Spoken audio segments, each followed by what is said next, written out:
Welcome to the Veterans Impact Show, where our commitment is to help, hope, and healing of our veteran family and our nation. I'm Jim Blythe, a U.S. Navy veteran and a certified senior advisor. Join us as we continue the mission of leadership and commitment to our communities and our great country. Why, you never know where we're going to go or who you're going to meet. We invite you to join in, plug in, and share in what we do. This is your Veterans Impact Show. Welcome aboard. Hey, this is Jim Blythe, U.S. Navy veteran. I served in Vietnam, so I'm an old guy. And I got to tell you, it's great to be here with you today. Rainy days and Mondays don't get me down. I got to tell you, I want to say a special thank you to DBTV Network and AUN out in California. They do a great job in posting this. DBTV puts us on Amazon Fire, Roku, Spotify, Apple TV, Smart TV. Man, I don't even understand what all they're doing, but we're out there and we're around the world. So please share it. Go take a look at it. We're on Saturdays at 11 and we're on Tuesdays at 7 in the evening. Now, one of the big things that I also need to say thank you for is my sponsors, Fairway Independent Mortgage. That's the company I work for. My MLS number is 311548. Theirs is 2289. And we are an equal opportunity lender. Matter of fact, we're the largest non-bank mortgage company in the nation. So you want to find out about how to get a home, how to get financing, doing all of these wonderful things. Interest rates are going to come down. The economy is doing great. Time to get in the game. Go Fairway Independent Mortgage. Also, Symbios Integrative Health. They save lives.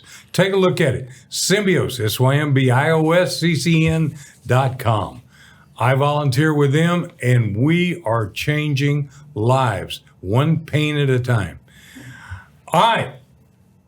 Over the years, I've met some phenomenally interesting people. I met a gentleman named Jeff Galt, Colonel, U.S. Army, and his beautiful wife, Rose, who was the Honorable Rose Galt.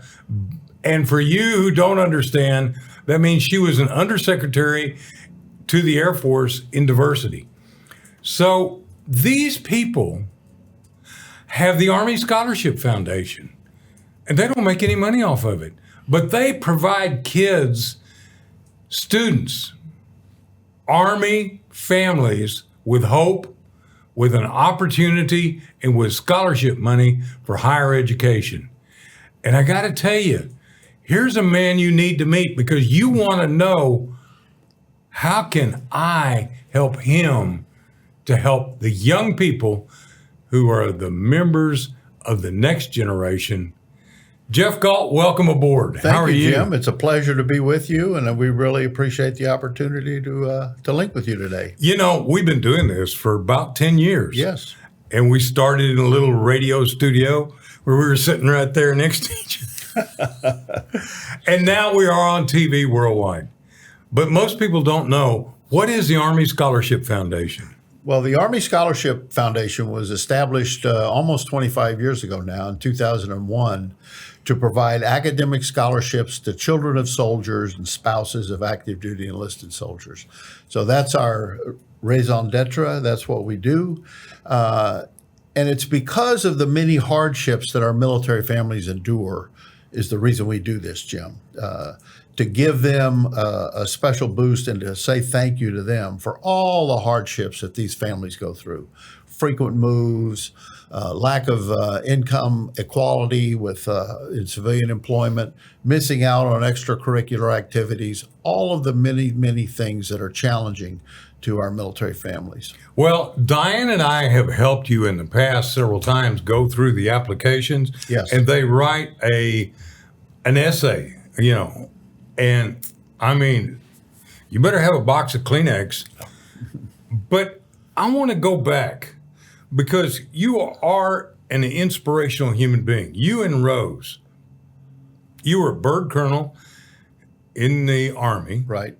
What did you do in the Army? What was your area? I was in artillery and missile defense. And so had a lot of tours overseas, 5 tours in Europe, 2 deployments in the Middle East to include Desert Shield and Desert Storm. So we traveled around the globe quite a bit. Well, I bet you didn't take Rose to the Middle East. No.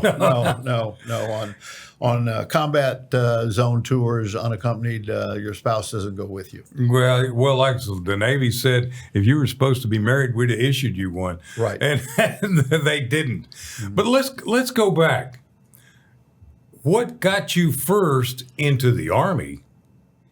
And then what was it like? What did you see when you were a young officer working with the young draftees, guys 17, 18 years old, going into the Army for the first time?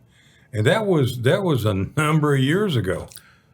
Well, yeah, it's a long, convoluted story, if you will. In high school, I grew up here in Texas and was a reasonable athlete, and I had a football scholarship to go to the University of Texas at El Paso. But then one day, a football coach recruiter from the U.S. Military Academy came knocking on the door and offered an opportunity to go there. So I went to the Military Academy and was commissioned into the Army, was immediately sent to Europe. And that was, as we said earlier, in the era of the draft. It was also in the midst of the Vietnam War. And so the tribulations and the hardships that these soldiers and families went through being overseas in a very austere environment and time for the military. All the units were shorthanded. We had the Cold War going on at the same time as the Vietnam War. So the challenges that were faced by these draftees, many of whom were unwilling to volunteer to be there, were sort of coerced to be there. Many of them were happy they weren't in Vietnam, however. But it was it was still very, very difficult and challenging duty. We had drug problems, racial issues, all kinds of things. What years were that? 70 through 75. Okay. I left in 1970. I was in from 67 through 70, made 3 tours of Vietnam. Seeing those hardships of those young men and women, and then you being an academy graduate, you progressed up the ladder, both rank-wise and pay-wise. So things were easier on you, but you were still dealing with these young men and women. Yes. We of course I got married and we had kids, and then as we traveled around, our kids were having to go to new and different schools, and we saw the experiences of all the other military children and what they had to deal with in adapting to new schools and moving over. So it was a challenge. It's really tough on the family, isn't it? Very, very much so. And if I could, we have with us today Alicia. Yes, let's bring Thompson, her on board. who spent a number of years as a military spouse. So can we welcome Alicia on? Hey, Alicia, welcome aboard. Thank you. Glad to be here. So you spent a number of years as a military spouse. I believe you said also your dad was a Vietnam era veteran. Is that correct? Yes. I'm very proud to be part of a really strong military background in my family. My grandfather spent 30 years in the Air Force, Army Air Corps before that. My other grandfather was Navy. I have 2 uncles that were in the Navy. One was career. And then my father was in the Army. So we were stationed in Bad Kreuznach, Germany when I was born. And then I spent 10 years as an Army spouse traveling around the world as well. Well, I believe you were in Germany quite a bit as well. Yeah, Rose and I had 4 tours in Germany and 1 in the Netherlands. So it's interesting because a lot of people say, hey, I'm going to join the Navy and see the world. And by golly, I did. But all of a sudden, if you're living in all of these countries and you're typically on the economy, right? Yes. You're not living on the base. You're a foreigner in a foreign land. Mm-hmm. It's very, very difficult for these families. Their center when the military member is not at work. They're many of them thrust into a foreign country, a foreign culture, and having to deal with all of the issues that entail that. Involved, of course, with the Cold War as well. And the kids are the ones that really suffer in many cases from the continuous moves and all the challenges that they face. Alicia, when your dad was in the military, and you said you were in Germany, did you have a problem with the German people being an American military child? Was there some prejudice? Were there some problems with language that you dealt with? I didn't see that much as a child. As a child, I was too young to remember. But I was back in Germany as a spouse in the 1996 to 99, and during that time, our entire unit deployed to in support of Bosnia and Kosovo, and so we were on a very small military base in Bavaria, and the German people were really pretty wonderful, but we didn't have a whole lot of a support network, and there were a whole lot of single spouses, mostly women with small children, and trying to hold it together in a foreign country where you don't have, the grocery stores are closed on Sundays, and trying to figure out a new way of doing things and not having access to your family support right there in your backyard is really difficult. But the American military families are super strong and very resilient as well. I guess you have to be. You do. You have to be. I'll tell a quick story. My cousin that I was very close to was a naval NFO. He flew in the back doing the control work of the E-2 Hawkeye. And he and his wife, they had a child. She was in Japan. She was a lieutenant in the Navy. He was a lieutenant, and the child was stillborn or didn't make it. And what a terrible tragedy. And there they were, half a world away from the United States. And you talk about a different culture. Mm-hmm. Japan. Now, there was a lot of Army in Korea. Same thing. Mm-hmm. There was a lot of Army in Japan. So what we're trying to relay to you, the audience, if you're not familiar with this, is being a military child, we call them military brats, is a very, very, very trying, tough experience. And for the family, I mean, sometimes dad's just gone or mom's gone. Yep. Often in harm's way. Yeah. And you're afraid when the doorbell rings or the phone rings as to what that might be. I have an interesting quote here that was submitted by one of our students that I would like to sort of encapsulate a little bit about what we're talking about. Because my father was in the Army, I had to move for my senior year in high school. Think about that. I had to leave all my friends, teams, and relationships behind and move to a place with different people, different food, and different customs. The possibilities of becoming a wrestling or baseball team captain were lost, and I would not have the opportunity to run for the student body president in my new high school. My dad had 7 deployments, and we had to move 8 times. Now think about that, having to move in high school as it gets more and more difficult and losing friendships. You know, we've got a very short video that I'd like to play right now. Andrew, my engineer, would you help us out and play that short video? Since 2001, the Army Scholarship Foundation has provided hundreds of academic scholarships to Army family members. I support ASF because they take care of the children of the military and give them the opportunities to go to college. I know that there are many charities out there, but ours is unique, and it is run by volunteers in a passion for what they are doing and wanting to help our military families. Isn't that great? Yeah, Jeff, sure is. Thank you. So that encapsulates, we've now set the stage. What is it? What do they do? And why? And your passion for what you saw as a junior officer and as a senior officer. And when you get to the point to being a command officer, well, as a bird colonel, you would have been in command of what, a brigade, division? Yes, brigade, yeah. And all of a sudden, you and your wife are responsible for these families. Mm-hmm. It's a huge challenge, and to see what the spouses have to deal with, and with the kids, and we had to deal with it too. We had 3 kids, Rose and I, and each one of my children had to move 8 times or went to 8 different schools from their first grade or their kindergarten through high school. So if you can imagine all of those moves and what that does for a child having to deal with new graduation requirements, with in-state tuition, with missing out on tryouts for cheerleader or sports teams or the band, all of the various things. When you're a child or a young adult in high school, the most important thing to you aside from family, is your friends, your peer network. And to rip a child out of that and say, we're going from Colorado to Korea, or even vice versa, is very, very traumatic and challenging, especially for a teenager. So fast forward when the young student getting to that age where they want to go to college. Yes. Well, first of all, for our junior enlisted, who by that time may be more senior enlisted, Yes.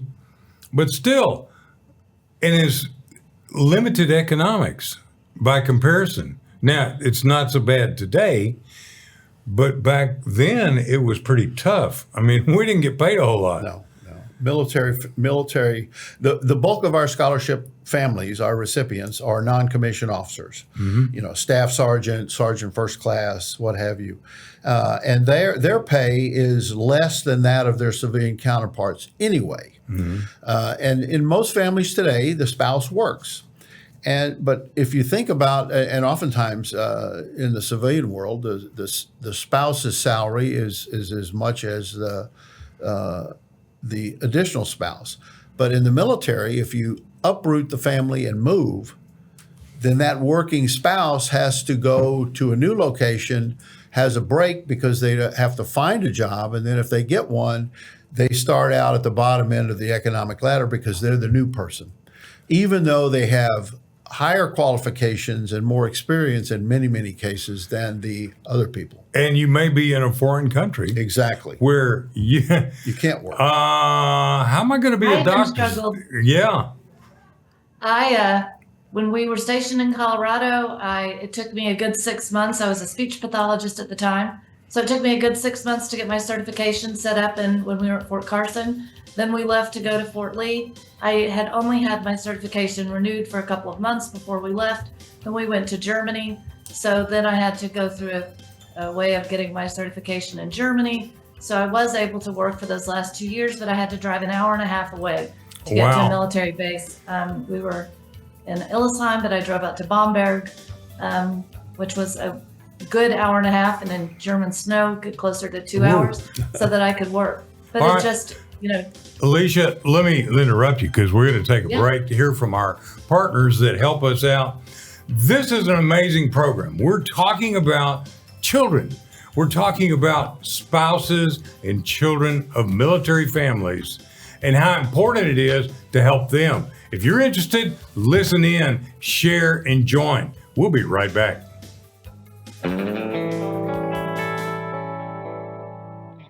Welcome back, and thanks to our great sponsors, Fairway Independent Mortgage, Healing Thine Hearts Ministry, and Symbios Integrative Health.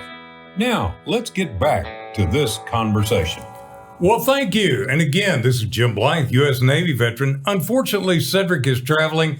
He and his wife are ministers. They're my ministers. Diane and I love being part of our little church.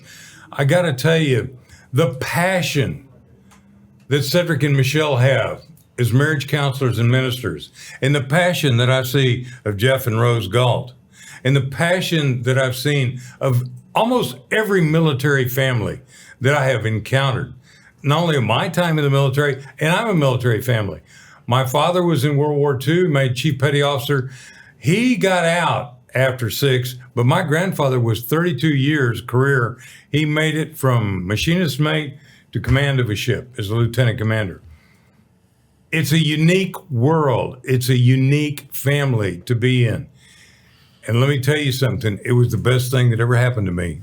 If I had it all to do over again, yes, I'd have done it differently. I wanted to go into reserves. I wanted to be an officer. I wasn't. I was enlisted. But I served. And these people serve. And there's great sacrifice that goes along with it, as well as great rewards. Yes, yes. And you have told me many times about the resiliency of these young men and women. Let's play that audio that you put together of some of these people, and then Alicia can tell us a story or two. Could we play that, please, Andrew? being in the military is a difficult thing, especially for our children. This is something that my husband signed up for. And obviously, when I married him, I knew what I was getting myself into. But, you don't really stop to think about what you're going to put your children through and what they will have to face and the challenges that they face. My son, Jesse, is a recipient of the Army Scholarship. He began in preschool, and I want to say he's attended 11 different schools before he graduated high school. I know that on my mom's side, my grandpa and his brother fought in the Army for a bit. Only my grandpa had actually made it back, though. Meanwhile, on my dad's side, he was the first one to join the Army, and he's been in it for over 20 years. He went to Afghanistan, everything, so he was gone for a while. And, not knowing if you come back, especially like 7 years old, you got to appreciate that there are people willing to die for our sake, My mother on my mom's side of the family, my mom, my grandma, her mom, and her dad are all in the Army. Just feel so grateful for their experience that I am not getting this scholarship for. I wasn't home when I had gotten the email, so when I called my mom, we were all like freaking out because, anything is just something to us. I'm extremely thankful for the opportunity that this is going to let me achieve my goals. Getting an Army Foundation scholarship meant a lot to me, so it just kind of boosted my ego a little bit. But it also made me feel better about me going into college and not having to worry so much about expenses. Not only is it just money, but it's also for kind of honoring my dad as well because he served in the Army. The dream is to become a pediatrician where I could support my family but also support my parents. I'd like to have my own family while also having a house that I can have my family in. I just want to say thank you to the Army Scholarship for this opportunity because I would never get to pursue my goals and my dreams if it wasn't really for them. It's helpful to know that they're in the back, supporting me with the money they gave. No amount of words can put the amount of pride that I have in them for supporting the scholarship. I'd like to say thank you.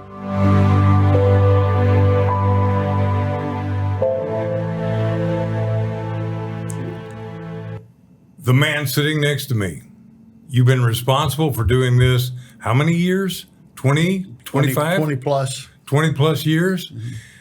What a passion. Think about all of the young men and women that you've made a big difference in their lives. Now, Alicia, you were telling me before, you got a story that you'd like to tell? Please, bring it on. Sure. I think you see that video and you think, these are some great kids, but we see all of these applications and we know that the future is really bright because we have some pretty amazing applicants every year. And it's really an honor to be able to help them, as we said, to achieve their educational dreams by supporting them through our scholarships. This time of year is especially nice for us, because we have recent graduates, ones a lot of times who have gotten scholarships from us for multiple years, which kind of sets us apart. We try to be behind them all the way. They are allowed to reapply for a scholarship every year of their college journey.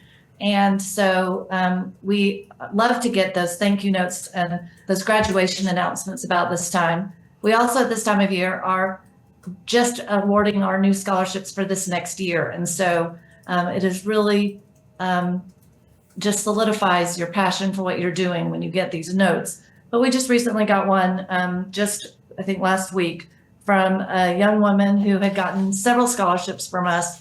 And I'll just read kind of what she said. She said, "It's incredibly meaningful to know that the foundation's work is made possible through the generosity of donors and supporters who believe in the potential of students from military families. I absolutely hope to pay it forward as I grow in my career. I believe strongly in the power of education and opportunity, and I'm proud to be part of a network that uplifts both." And that is exactly why we do what we do. That's why you do what you do. I love that. And I tell you what, it speaks so well of the heart and soul of the military part of America. And there's so few of us now. We're a very small percentage. But when you raise your right hand, and I think when you marry into a military family, you raise both hands and said, "I'm here. that commitment has no end date, does it? No, Jeff? it doesn't. It does not. It continues. It continues, yeah. I think it's so amazing what you guys do and how you help so many people. When we come back after this break, we're going to talk about how you, my audience, can join in the Arlene Scholarship Foundation and what it means to these young men and women. We're going to define it, how many people they've done scholarships for, and what has happened. So we're going to be right back after a few words from our sponsors. But I want to tell you, please share this. Call to action. Be a part of the Army Scholarship Foundation. You don't even have to be Army. Guess what? I'm Navy. We carried you guys around, you know? Yeah. And he was in missile and fire control and artillery. And I say, hey, Jeff, we got the big guns. So we always kibitz with each other in the military because we love each other. And we'll be right back to show you the love on Veterans Impact Show.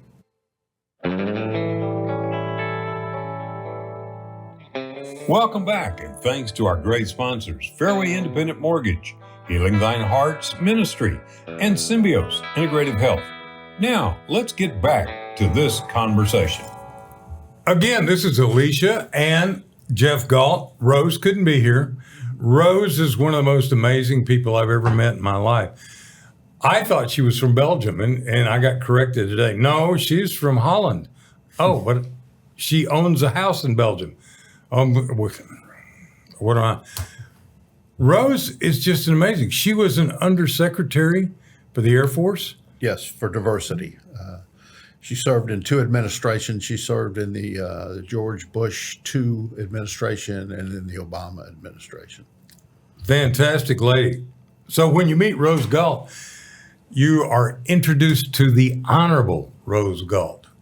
Now, I'm not going to say that if you meet Jeff Galt, you call him honorable. That's not a bad deal. That's not a bad deal, but, you know, it's not the same. All right, we've been talking about this and the importance of family. How much is the scholarship that you give out? Well, because we want to define what it means, because I know how big it is, but I know what it does. So tell us a little bit about that. The scholarships are based strictly upon the generosity of our supporters, how much money we have raised and how much we're able to give out. And historically, they have ranged from $1,000 all the way up to close to $20,000 scholarships. On average, they're over $1,000 for every child, but there are some larger ones. Well, college costs more than $1,000, but one of the things that I learned when we started working with you 10 years ago is that scholarship vets other foundations, and they cobble that into something that really helps them out and really carries them through. Now, again, if you are from Texas and you're stationed in Texas at whatever they call it, the forts down there at Temple Belton now. Fort Hood now. Yeah. It's back to Fort Hood? Yes. Okay. You have benefits under the Hazelwood Act. Yes. There are ways that the military and military families get breaks on tuition, various things to help out, get that kid through school. And the military family, they know about these things, aren't they? They taught? Generally, yes. And we find that our these military students are very resourceful. I mean, our scholarships are not going to give them a full ride at any college. But what we find is that they cobble together multiple scholarships from different groups and organizations, Rotary Club, Lions Club, Army Scholarship Foundation, what have you. But we had one young lady here a couple of years ago who had been very, very disappointed. She had to drop out of college because her father became disabled after being in the Army and was retired from the Army with his disability, and he couldn't work. And so she had to drop out of college and start to work. She worked as a barista, believe it or not, at a Starbucks to help support her family. And at the same time, she always kept her wish to go to college, and she kept submitting applications for scholarships, and she didn't get any, and she didn't get any. And then she told us one day she got one from us. Yeah. And that lifted her up. And that is what gave her, the fortitude to go forth and to continue.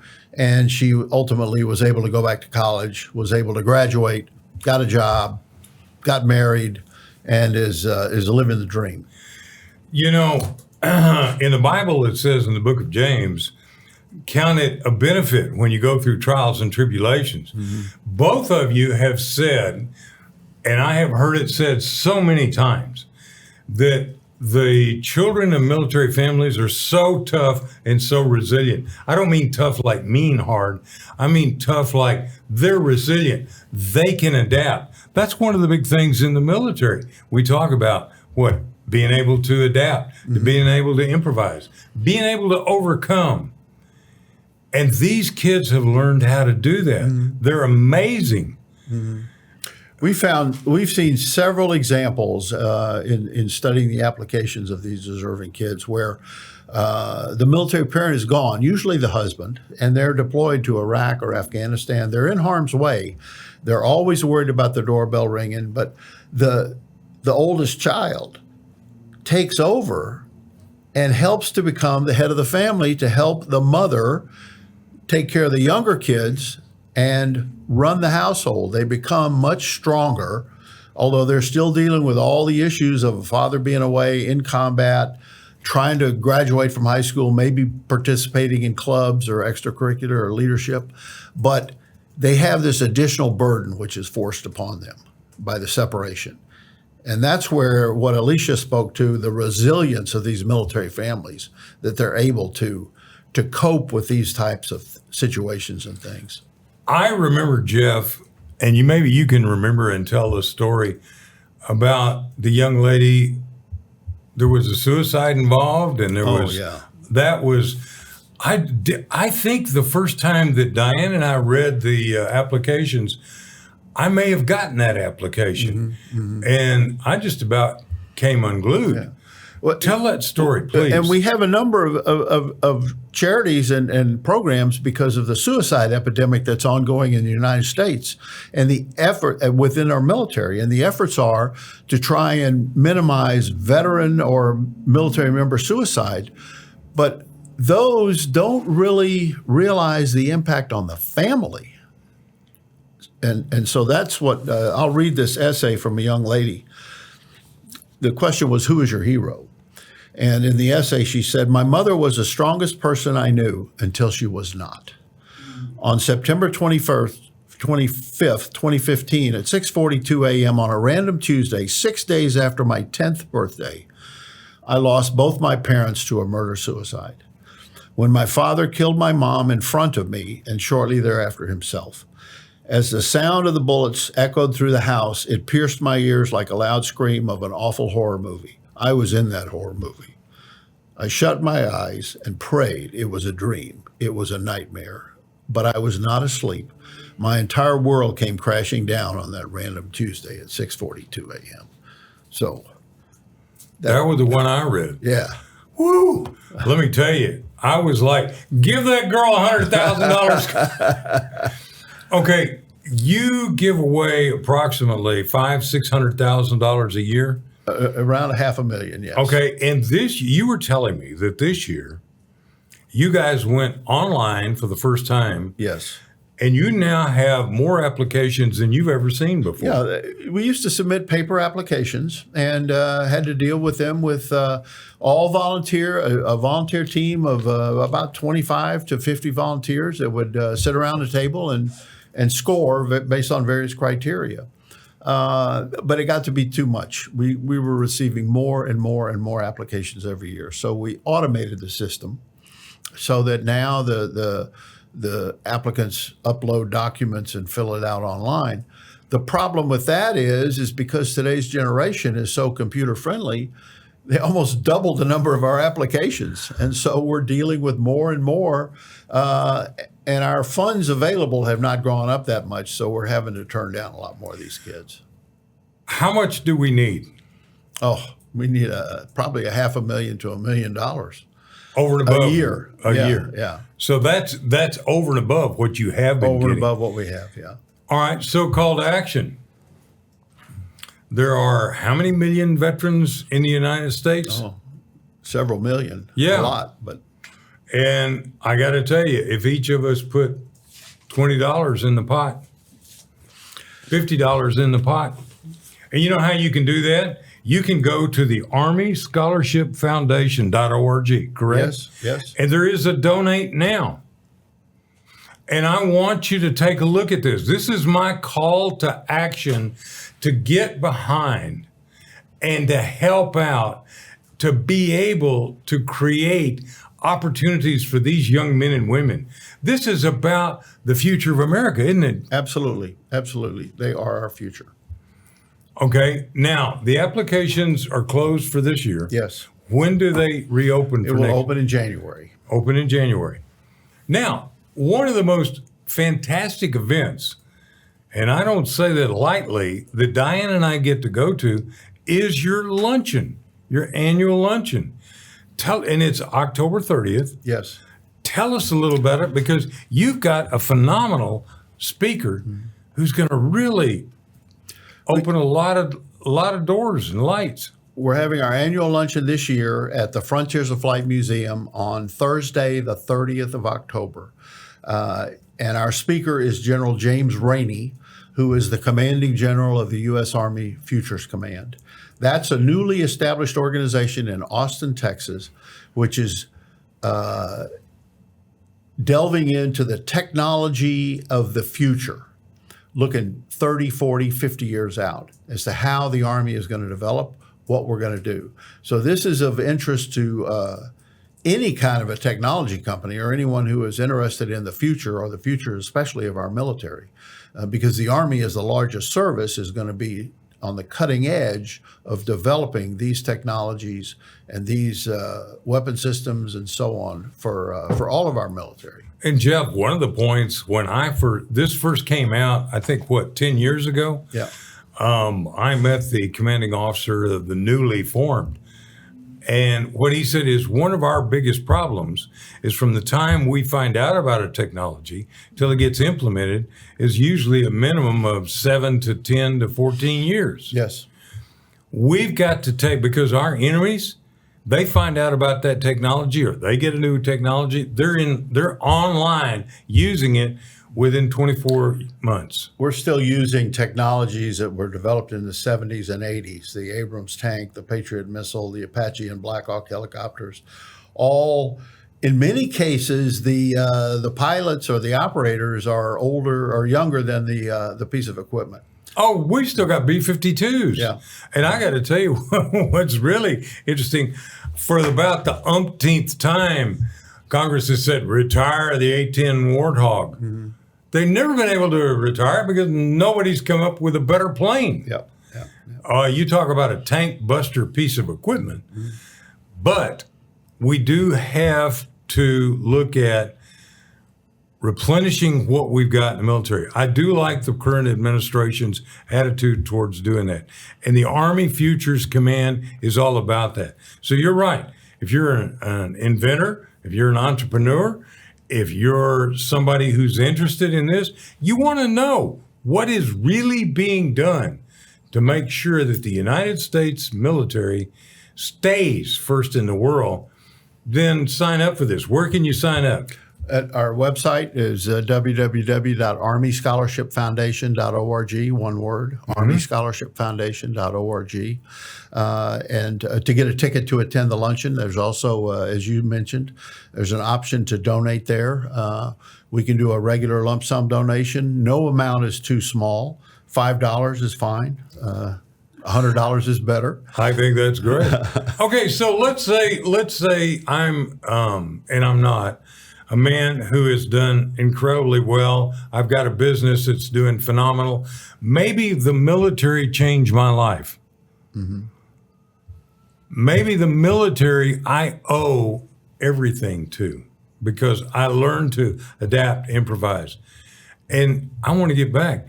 you guys have programs where somebody could endow by making a major contribution that would go on in their name Yes. forever. We have a number of scholarships named after family members, perhaps a father who served in World War II, or a loved one who fell in Afghanistan or Iraq.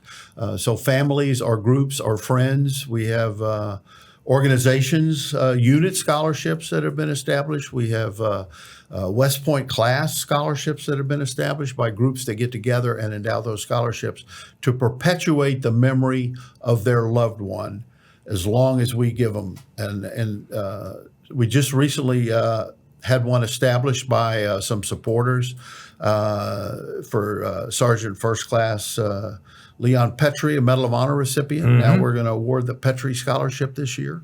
And so there's an opportunity there.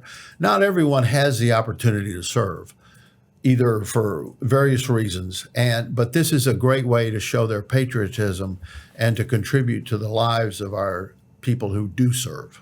How many of you out there that I know said, gee, my draft number was 340 something and I didn't have to go? But you know, I wish I had. I really missed out.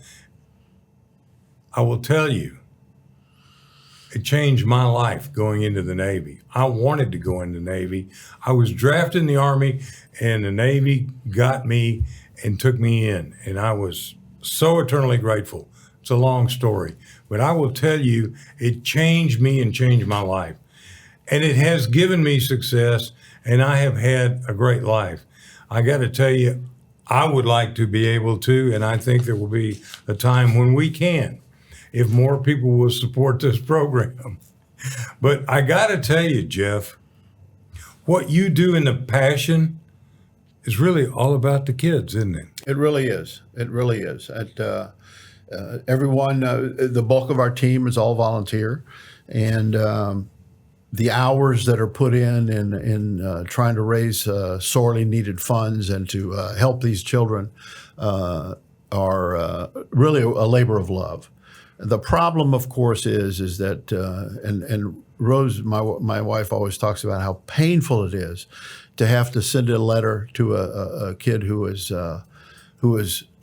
deserving, is fully qualified, but we just didn't have enough money to give everyone a scholarship. So how many letters like that do you think you're going to have to give out this year? Probably 500. 500. Yeah.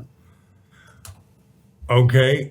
If there's... I think, Jim, when you were talking about how much it meant for you to serve, I didn't serve, my family has, but I think that our scholarships are a way for you to honor the service of people like you and people like Jeff. We got a quote recently that just says that the Army Scholarship Program bridges the economic gap created by years of military service and repeated absences and gives veterans a way to reclaim agency over their family's future. And we are giving that to them through the scholarships that we give to their kids. And it's a way to honor veterans, even if you didn't serve or couldn't serve, but you respect what people are doing. Well, Alicia, I would say you're not quite right, because you did serve. You were a military child, you were a military spouse, and you were right there alongside us. Now, you didn't get to go in the foxhole, and I don't think you probably were invited to be in a tank, but I'm telling you, you were there. All right, we're going to take this last break, and then I'm going to be bringing this program back into the dock. I got to tell you again, please go to ArmyScholarshipFoundation.org. It's important for you to think about and to take action. We do, and we are a part of the Army Scholarship Foundation. Thank you, and stay with us. We're going to wrap this up.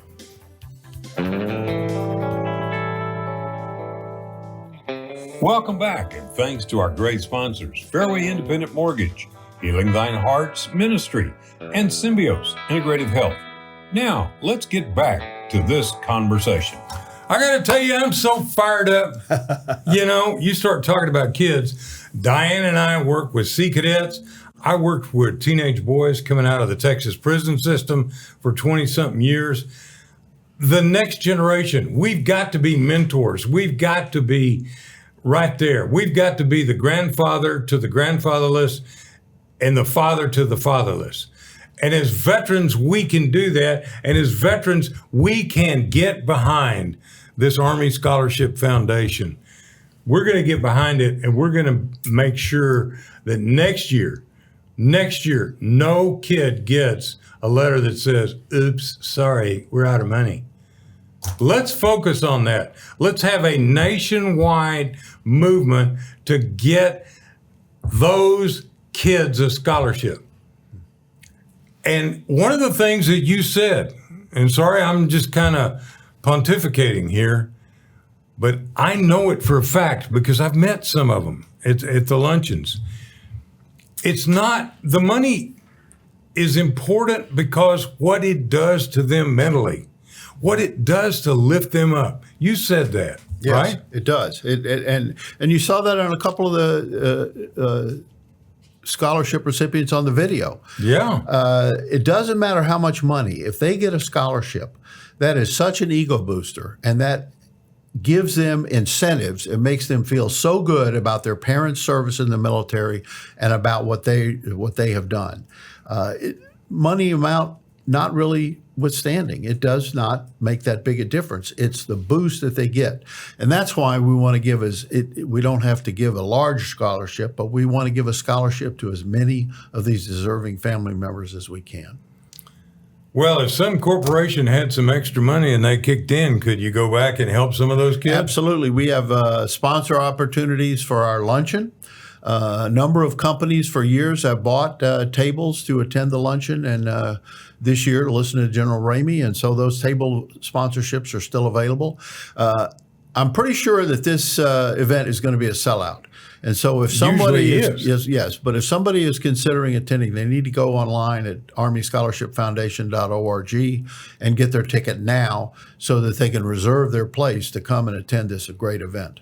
It really is a great event. And by the way, if you are here in the Dallas-Fort Worth area or North Texas or even Oklahoma, just remember Dallas is called Baja, Oklahoma when you are in Oklahoma City and Tulsa. Trust me on that one. This is a great opportunity to come. And the Flight Museum at Love Field. Woo. Frontiers of Flight Museum. Yeah. Yes. Isn't that a cool place? Really is. Really is. I've been able to go in there and go, Diane, I was on an aircraft carrier when we had one of those. You know, for old guys to kind of relive some of that. But I'm also a licensed pilot. And I go, I've flown one of those, and I'd love to have flown one of those. It's a great place. It's a fun place. It's a fun place to bring kids. I got to tell you, you got high school age kids. Now, I happen to know a young lady whose birthday is that day. I'm taking her. Oh, great. Great. Right, Diane? Yeah, that's Diane's birthday. That's my bride. Great. And so we're going to be there without a doubt. Again, the call to action. We need you to donate. We need you to be a part of it. We need you to support this. And you go, well, okay, I'm Navy. You can support it. We're all veterans. By the way, the Navy and Marine Corps Relief, they've got a scholarship foundation. They do. Air Force got a scholarship foundation. They do. And we need to support. One of the big things I've found, and you can tell me this as well, it's become the family business. Many of the recruits going into the military today are legacy, aren't they? Yes. You see a lot of that. Yes. And I know you're involved with our community salutes, and that has been an amazing thing for me to watch and see. So we can support these efforts. We can support these young men and women. Yes. We've got to get behind you. Well, thank you. Yeah, it's a labor of love, truly. As we mentioned, we give out hundreds of scholarships every year. We've given out thousands over the life of the foundation.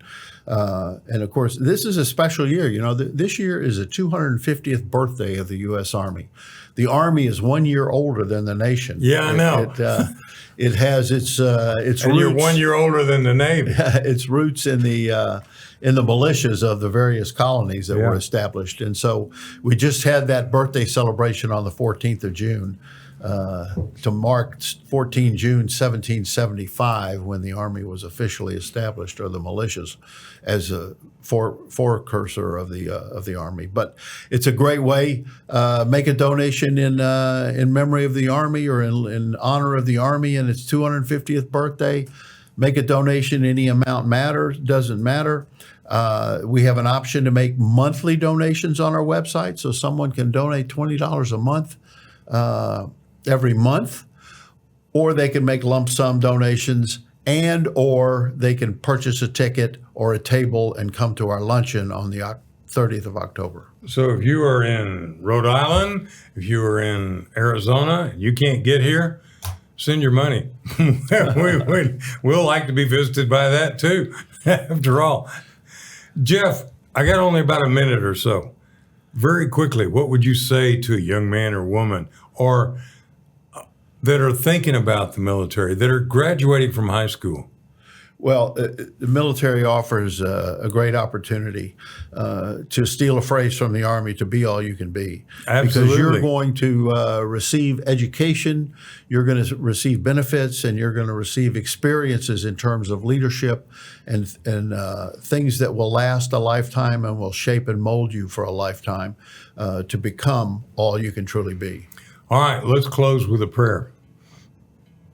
Lord God of the universe, we thank you so much for men and women like Alicia and Rose and Jeff, and the people who are volunteers, the people with the Army Scholarship Foundation and with the other foundations that support these young men and women. Thank you, God, for our men and women who serve and those who run into the fire, for our first responders, those who are there for us right here at home. So, dear God, we thank you. We ask you to protect them, and bless the Army Scholarship Foundation. Thank you, dear Lord. This I pray in your name. Amen. Thank you for being part of the Veterans Impact Show. Thank you for being with us, and donate ArmyScholarshipFoundation.org. This is a message from the commander, and I'm not a commander, but I'm here.